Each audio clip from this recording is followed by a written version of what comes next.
Hello बच्चों, नमस्कार। आज हम मोल कंसेप्ट का एक टॉपिक होता है मॉलिक्यूलर फॉर्मूला और इंपेरिकल फॉर्मूला लिखना। तो आज इसको देखते हैं कि कैसे किसी भी कंपाउंड का हम मॉलिक्यूलर फॉर्मूला और इंपेरिकल फॉर्मूला लिख सकते हैं। देखिए, इंपॉर्टेंट टॉपिक है, नीट जेईई दोनों में है, बहुत बार यहाँ से सवाल आता है। तो आइए देखते हैं, इसको समझते हैं कि कैसे मॉलिक्यूलर फॉर्मूला लिखते हैं और कैसे इंपेरिकल फॉर्मूला। ठीक है, तो सबसे पहले हम ये जानेंगे इसमें कि जो मॉलिक्यूलर जो फॉर्मूला होता है कि मॉलिक्यूलर फॉर्मूला किसको रिप्रेजेंट करता है। मॉलिक्यूलर जो फॉर्मूला है, देखिए मॉलिक्यूलर फॉर्मूला होता है किसी भी कंपाउंड में एक्चुअल नंबर ऑफ एटम को रिप्रेजेंट करेगा। ठीक है, तो ये तो हम बता देंगे मॉलिक्यूलर फॉर्मूला। अच्छा, एक और होता है इसमें एम्पेरिकल फॉर्मूला। अब एम्पेरिकल फॉर्मूला क्या होता है, हिंदी में बोले तो उसको बोलते हैं मूलानुपाती सूत्र। एम्पेरिकल फॉर्मूला, दोनों में डिफरेंस क्या है इसको भी हम जानेंगे। जो एम्पेरिकल फॉर्मूला होता है किसी भी कंपाउंड का, वो सिंपलेस्ट रेशियो ऑफ एटम को रिप्रेजेंट करता है। तो आइए इस चीज को हम एक एग्जांपल के थ्रू इनको समझते हैं। जैसे मान लीजिए मॉलिक्यूलर फॉर्मूले के मैं कुछ एग्जांपल ले रहा हूं यहां पर। जैसे H2O2 है, सपोज करिए H2O2 C2H6। ये कुछ कंपाउंड है जिनकी आपको मॉलिक्यूलर फॉर्मूला आपको गिवन है C2H6, और आप इसमें ले सकते हो जैसे लाइक C6H6 बेंजीन ले लिया। तो इन ये जो कंपाउंड है, इनका जो सिंपलेस्ट रेशियो है, जैसे यहाँ पे 2:2 है, हाइड्रोजन ऑक्सीजन का रेशियो कितना है 2:2, तो इसका सिंपलेस्ट रेशियो यहाँ पे क्या बनेगा 1:1। तो इस कंपाउंड का जो एम्पेरिकल फॉर्मूला है वो क्या बन जाएगा HO, इस तरीके से। ठीक है, ऐसे ही हम C2H6 है, तो यहाँ पे एटम का रेशियो कितना है 2:6 है, तो इसका सिंपलेस्ट रेशियो कितना बनेगा यहाँ पे 1:3।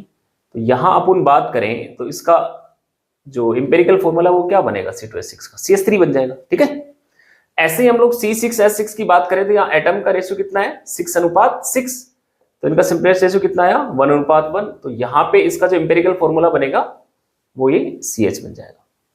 ठीक है, अच्छा आइए हम देखते हैं मॉलिक्यूलर फॉर्मूला और एम्पेरिकल फॉर्मूला के बीच में एक रिलेशन भी होता है, और वो रिलेशन कुछ इस तरीके से आता है कि जो भी मॉलिक्यूलर फॉर्मूला होता है, यहाँ पे एक वैल्यू होता है, इंटीजर वैल्यू होता है n, यानी कि integer n into empirical formula. ठीक है, यहाँ पे जो इंटीजर जो वैल्यू है ना, इसका मान जो है यहाँ पे एक नेचुरल नंबर है ये, और इसका मान 1 2 3 आप इस तरीके से आप ले सकते हो 1 2 3 4 सोन।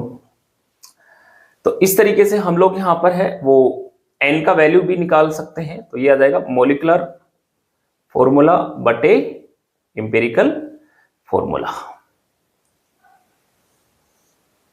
सिंपली यहाँ पे मास रखा जाता है, यानी कि मॉलिक्यूलर फॉर्मूला मास यहाँ पे रख सकते हो इनका, और एम्पेरिकल फॉर्मूला मास इसमें रखते हैं। तो इस दोनों का मास का जो रेशियो लेकर के हम ये जो नेचुरल नंबर है n की वैल्यू यहाँ पर निकाल सकते हैं। आइए अब देखते हैं कि इंपेरिकल फॉर्मूला को निकालने के कुछ स्टेप्स यूज किए जाते हैं यहाँ पर है जो। तो अभी स्टेप्स की बात करेंगे, तो पहले आप इसको देख लो फटाफट से।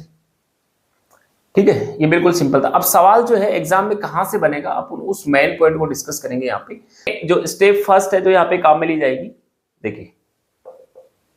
देखिए हमें एलिमेंट का यहाँ पे परसेंट मास दिया हुआ होगा ना, जो परसेंट मास होता है, जो भी एलिमेंट का परसेंट मास दिया हुआ होगा उसको हम लोग है यहाँ पे एटॉमिक वेट जो है उससे डिवाइड करेंगे। तो एटॉमिक वेट से डिवाइड करेंगे तो यहां पर हमारे पास में रेशियो आएगा, यहाँ पे ratio of relative number of atom, ratio of relative number of atoms, relative number of atoms का हमारे पास में यहाँ पे रेशियो आएगा। अच्छा, सेकंड फिर हम स्टेप में क्या करेंगे, यहाँ पे स्टेप जो सेकंड आएगा, स्टेप सेकंड की बात करें तो सेकंड स्टेप में फिर क्या करेंगे हम, जो रिलेटिव नंबर ऑफ एटम्स का जो रेशियो है उसका एक मिनिमम जो वैल्यू है उसको यहाँ पे सेलेक्ट करेंगे, और उस मिनिमम वैल्यू से हम सबको डिवाइड करेंगे। यहाँ पर सबको डिवाइड करेंगे तो फिर यहाँ पर हमें मिलेगा simplest ratio of relative number of atom. क्या मिलेगा हमें यहाँ पे सेकंड स्टेप में हमें बनाना है कि सिंपलेस्ट रेशियो आएगा यहाँ पे एटम का, simplest ratio of relative number of atoms, ये आ जाएगा।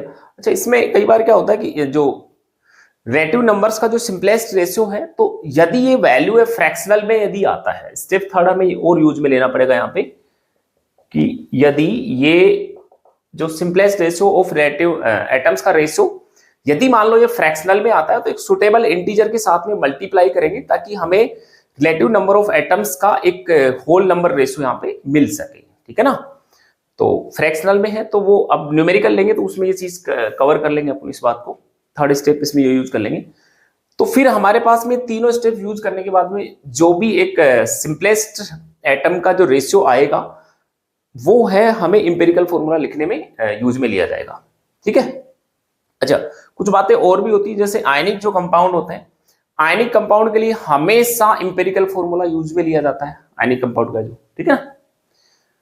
चलिए, तो अभी जो भी स्टेप्स बताई हैं आपको, तो इनको हम लोग जैसे न्यूमेरिकल्स में अप्लाई करेंगे तो वहां आपको और अच्छे से क्लियर समझ में आता है। एक क्वेश्चन लेते हैं,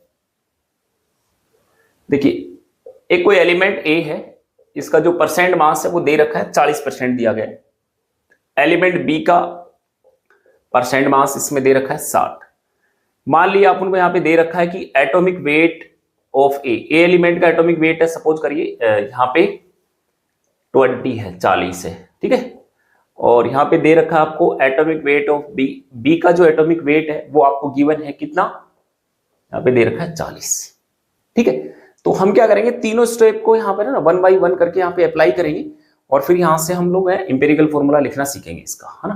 तो देखिए पहला जो स्टेप है, पहले में क्या करेंगे हम लोग, सबसे पहले जो भी परसेंट मास अपन को, देखो इसका परसेंट मास दे रखा है, जैसे इसका कितना है 40 है, 40% है यहाँ पे, और बी का परसेंट मास कितना दे रखा है, यहाँ पे दे रखा है 60।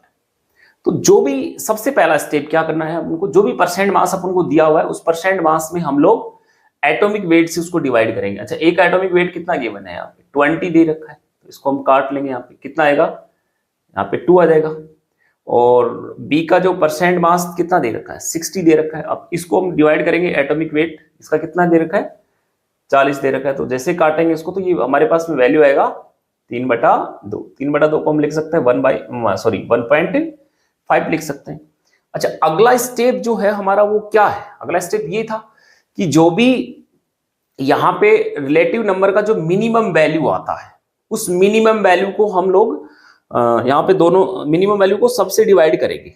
तो जब डिवाइड करेंगे तो यहाँ पे सिंपलेस्ट रेशियो आ जाएगा हमारे पास में रिलेटिव नंबर ऑफ एटम्स का, तो इसको मिनिमम वैल्यू कौन सा 1.5 इसके अंदर, तो इससे हम लोग डिवाइड कर देंगे 1.5 और ये आ जाएगा 1.5 अपॉन 1.5। तो जैसे इसको डिवाइड करेंगे तो कितना आएगा, ये आ जाएगा 520 और 5 या 15, 4/3 आ जाएगा। और ये वैल्यू कितनी आएगी यहाँ पर, ये वैल्यू आ जाएगी 1। ये हमने सेकंड स्टेप यूज में ले लिया। अच्छा, थर्ड स्टेप क्या कहा था, थर्ड स्टेप में ये है कि जो भी सिंपलेस्ट रेशियो ऑफ एटम हमारे पास में आ रहा है, यदि इसका मान यदि फ्रैक्शनल में आता है तो हम लोग एक सुटेबल इंटीजर के साथ में मल्टीप्लाई करेंगे ताकि हमें जो सिंपलेस्ट रेशियो है उसका होल नंबर हमें मिल सके। तो हम लोग इसको जैसे 3 से मल्टीप्लाई कर देते हैं यहाँ पे दोनों को, ठीक है ना। तो यहाँ पे करेंगे तो 3 से 3 कैंसिल आउट हो जाएगा, ये कितना आ जाएगा 4 आ जाएगा, और यहाँ पे कितना आ जाएगा 3 आ जाएगा। तो ये जो है हमारे पास में ये आ गया, हमारे पास में सिंपलेस्ट रेशियो आ गया यहाँ पे, है ना। Simplest ratio of relative number of atoms, simplest ratio of relative number of atoms यहाँ पर ये आ गया हमारे पास। तो इन्हीं को ही है हम जो है इंपेरिकल फॉर्मूला है उसको लिखने में यूज में लेंगे यहाँ पे। तो इसका इंपेरिकल फॉर्मूला क्या बन जाएगा, इसका सिंपली अपन इंपेरिकल फॉर्मूले की बात करें तो इंपेरिकल फॉर्मूला आ जाएगा इसमें, ए कितना है, ए का रिलेटिव नंबर कितना आया है 4 आया है, और बी का कितना है 3 आया है। तो बहुत ही सिंपल है, ये हमने इंपेरिकल फॉर्मूला लिखना सीखा। इसके बाद में अपन ना मॉलिक्यूलर फॉर्मूला लिखना भी सीखेंगे, उससे रिलेटेड भी एक न्यूमेरिकल लेंगे। पहले आप इसको नोट कर लीजिए फटाफट से, कर लो इसको।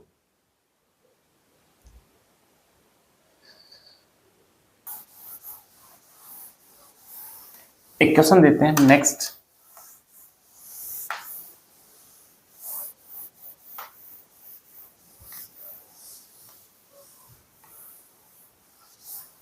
देखिए एक कोई कंपाउंड है, इन ए कंपाउंड, एक कंपाउंड है उसमें कार्बन का मास आपको दे रखा है 40%। In a compound mass of carbon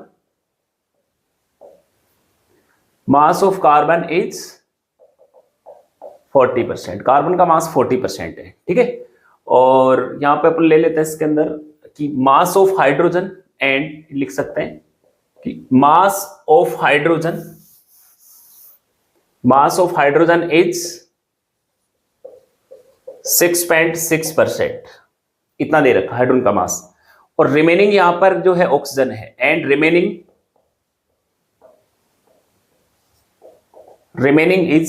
उसके अंदर क्या है, remaining is oxygen present, remaining वहां पर ऑक्सीजन प्रेजेंट है इसमें, ठीक है।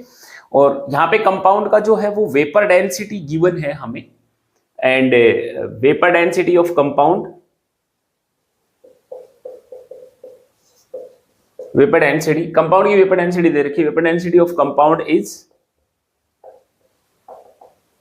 30। कंपाउंड का वेपर डेंसिटी हमें गिवन है 30 दे रखा है, और हमें पूछा जा रहा है इसमें देन फाइंड मॉलिक्यूलर फॉर्मूला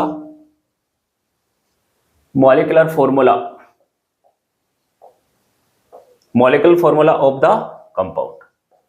जो भी कंपाउंड है उसका मॉलिक्यूलर फॉर्मूला हमें पूछा जा रहा है। तो देखिए हमें इसमें कौन कौन से एक जो कंपाउंड है, इसमें कार्बन का मास हमें गिवन है 40% दे रखा है, हाइड्रोजन का मास हमें दे रखा है 6.66%, और रिमेनिंग यहाँ पे बोला जा रहा है ऑक्सीजन है यहाँ पर। तो यूं मान सकते हैं कि कार्बन का मास कितना दे रखा है इसमें, देखिए कार्बन का मास इसमें दे रखा है 40% दे रखा है, और हाइड्रोजन कितना है, हाइड्रोजन का यहाँ पे बोला है 6.66% यहाँ पे हाइड्रोजन का मास है। अच्छा, रिमेनिंग इसमें बोला है ऑक्सीजन है, तो इन दोनों को जोड़ी ये कितना देगा, 40 और 6 मतलब 46.66% हो गया। तो रिमेनिंग ऑक्सीजन कितना बचेगा, तो 100 में से इसको माइनस कर लीजिए, तो ये ऑलमोस्ट ये बचेगा 53.34%, इतना देगा 53.34%। तो ये तो हमें परसेंट मास दिया हुआ है एलिमेंट का। अब स्टेप फर्स्ट यूज करेंगे, एलिमेंट का जो भी परसेंट मास अपन को दिया हुआ होता है उसको हम लोग डिवाइड करेंगे किससे, इसके एटॉमिक वेट से। तो एटॉमिक वेट कार्बन का कितना होता है, 12 होता है, और हाइड्रोजन का कितना होता है, हाइड्रोजन का सिंपली अपन 1 लेते हैं, और यहाँ पे 53.34, और ऑक्सीजन का कितना होता है 16 हुआ। तो 12 को जैसे हम लोग 40 से इसको कैंसिल आउट करेंगे तो ये वैल्यू लगभग ऑलमोस्ट आ जाएगा कितना, 3.33। यहाँ पे ये कितना आएगा 6.66, और ये वैल्यू कितना आएगा, 16 को जैसे इसमें डिवाइड करेंगे तो ये भी ऑलमोस्ट वैल्यू 3.33 आ रहा है। तो नेक्स्ट स्टेप अपना क्या है, नेक्स्ट जो स्टेप है उसमें जो भी हमारे पास में ये आया है ना, रिलेटिव नंबर ऑफ जो एटम्स हमारे पास आए हैं, तो हमें सिंपलेस्ट रेशियो बनाना है इसका। तो सिंपलेस्ट रेशियो बनाने के लिए जो मिनिमम वैल्यू है उससे आपको सबसे डिवाइड करना है, सब में डिवाइड करना है। तो मिनिमम वैल्यू 3.33 है, तो इससे आप लोग सबको डिवाइड कर दीजिए, 3.33 को 3.33 से ये वैल्यू 1 आ जाएगा, और ये 6.66 और ये 3.33 है, ये वैल्यू कितना आ रहा है इसमें 2 आ रहा है, और यहाँ पे 3.33 में हम लोग इसको डिवाइड करेंगे, ये वैल्यू कितना आ जाएगा, ये 1 आ जाएगा, तो 1 to 1 ये आ जाएगा।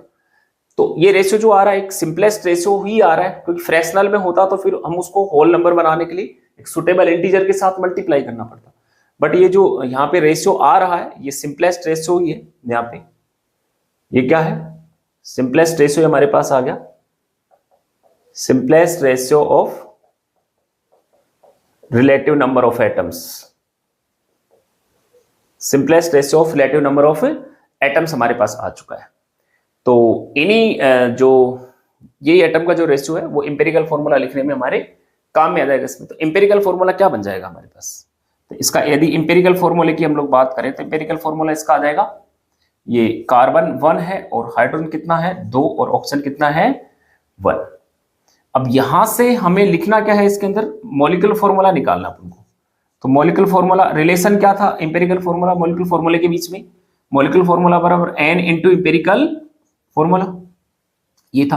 अच्छा, यहां से n की वैल्यू हम लोग निकाल सकते हैं। n का वैल्यू क्या होता है, n का वैल्यू होता है ना, बताया था आपको, मॉलिक्यूलर फॉर्मूला मास बटे इंपेरिकल, ठीक है, empirical formula mass, empirical formula mass ले लेंगे। तो मॉलिक्यूलर फॉर्मूला मास, अब क्वेश्चन में हमें क्या गिवन है, क्वेश्चन में हमें दे रखा है इसका वेपर डेंसिटी गिवन है। वेपर डेंसिटी कितना दिया गया है यहाँ पे 30 दे रखा है। तो हम लोग एक रिलेशन पढ़ते हैं कि मॉलिक्यूलर फॉर्मूला और वेपर डेंसिटी के बीच का एक रिलेशन होता है ना, कि जो मॉलिक्यूलर फॉर्मूला होता है, यानी यूं बोलूं मैं, मॉलिक्यूलर फॉर्मूला जो है, या यूं कह सकता हूं मॉलिक्यूलर वेट बराबर होता है ना 2 इंटू वेपर डेंसिटी। ठीक है, मॉलिक्यूलर जो वेट या फिर मॉलिक्यूलर फॉर्मूला मास जो आता है वेपर डेंसिटी का दुगना होता है।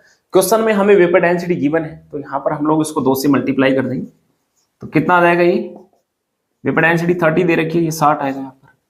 तो यहाँ पे मॉलिक्यूलर फॉर्मूला मास कितना आ गया 60 बटे इंपेरिकल फॉर्मूला मास कितना आ जाएगा। अब इसका निकाल लीजिए आप इंपेरिकल फॉर्मूला, ये वाला फॉर्मूला है ना, इसका फॉर्मूला मास कितना आएगा यहाँ पे इंपेरिकल फॉर्मूला मास। देखिए कार्बन का होता है 12 प्लस हाइड्रोजन का 2 हाइड्रोजन का 1 इंटू 2 इंटू 16, ये आ जाएगा 30। तो 30 आ गया इसका इंपेरिकल फॉर्मूला मास। तो जैसे हम लोग इसमें 30 से डिवाइड करेंगे तो ये ऑलमोस्ट n का वैल्यू कितना आ जाएगा 2 आ जाएगा यहाँ पर, है ना। तो n का मान हम लोग 2 रखेंगे यहाँ पे, और इंपेरिकल फॉर्मूला हमारे पास आया है C1H2O1। तो मॉलिक्यूलर फॉर्मूला क्या बनेगा इस कंपाउंड का C2H4 और O2। ये इसका मॉलिक्यूलर फॉर्मूला आ गया। तो अच्छा सवाल है ये, आई थिंक 2 या 3 साल पहले नीट में पूछा हुआ सवाल है, नीट के अंदर आया हुआ क्वेश्चन है। तो इंपॉर्टेंट है ये जो है एम्पिरिकल फॉर्मूला और मॉलिक्यूलर फॉर्मूला बेस्ड जो सवाल होते हैं, नीट जेईई दोनों में काफी बार ये सवाल पूछे जाते हैं इनमें से। तो बस कंसेप्ट यही रहेगा, क्वेश्चन कितने ही बन सकते हैं इसके ऊपर है, क्वेश्चन चाहो तो आप कितने बना सकते हो उसके ऊपर है, बट जो कंसेप्ट है आपका वो प्रॉपर सही ढंग से क्लियर होना चाहिए। ठीक है ना, जो कंसेप्ट आपको कैसे कैसे अप्लाई करना है, कौन कौन सी स्टेप्स को यूज में लेना है, वो कंसेप्ट आपको आना चाहिए। फिर आपका क्वेश्चन कैसा भी आए आप इजीली अटेम्प्ट कर लो, उसको कोई दिक्कत नहीं है। ठीक है ना, चलिए चलो नोट करिए, नेक्स्ट लेक्चर में हम कोई और टॉपिक डिस्कस करते हैं जो एग्जाम के पॉइंट ऑफ व्यू से इंपॉर्टेंट है। Okay, thank you.